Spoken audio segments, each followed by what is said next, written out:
PM Poshan ಅಭಿಯಾನ ಅಂತ ಹೇಳಿದ್ರೆ ನಮ್ಮ ಕರ್ನಾಟಕದಲ್ಲಿರುವಂಥ ದೇಶದಾದ್ಯಂತ ಸರ್ಕಾರಿ ಶಾಲೆಗಳಿಗೆ ಇದೊಂಥರ PPP ಮಾಡಲ್ ಇದ್ದಂಗೆ.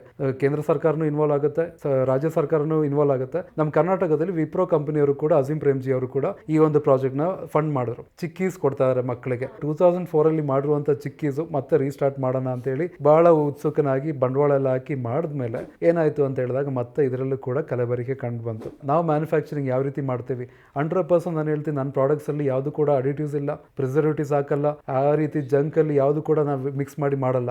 ಝೀರೋಯಿಂದ ಸ್ಟಾರ್ಟ್ ಮಾಡಿ ಇವತ್ತು ಕರ್ನಾಟಕ ಆದ್ಯಂತ ಅನೇಕ ಕಡೆ ಇವತ್ತು ನಮ್ಮ ಪ್ರಾಡಕ್ಟ್ ಸೇಲ್ ಆಗ್ತಾ ಇದೆ. ಅಂಗಡಿಗಳಲ್ಲಿ ನಾವು ಪ್ಲೇಸ್ ಮಾಡಿದ್ವಿ. ಅಂಗಡಿಗಳಲ್ಲಿ ಕಸ್ಟಮರ್ ಟೇಸ್ಟ್ ನೋಡಿದ್ಮೇಲೆ ಬೇರೆ ಯಾವುದು ಬೇಡ, ಇದೇ ಸಾಕು ಅಂತ ಹೇಳಿ ಅವ್ರು ಜಡ್ಜ್ ಮಾಡಕ್ಕೆ ಸ್ಟಾರ್ಟ್ ಮಾಡಿದ್ರು. ಅವಾಗ ಅಂದ್ಕೊಂಡೆ ಜನ ಬೆಂಬಲಿತವಾಗಿರುವಂತಹ ಒಂದು ಕಂಪನಿ ಫಾರ್ಮಾ ಫುಡ್ಸ್ ಅಂತ ಹೇಳಕ್ಕೆ ಇಷ್ಟಪಡ್ತೇನೆ.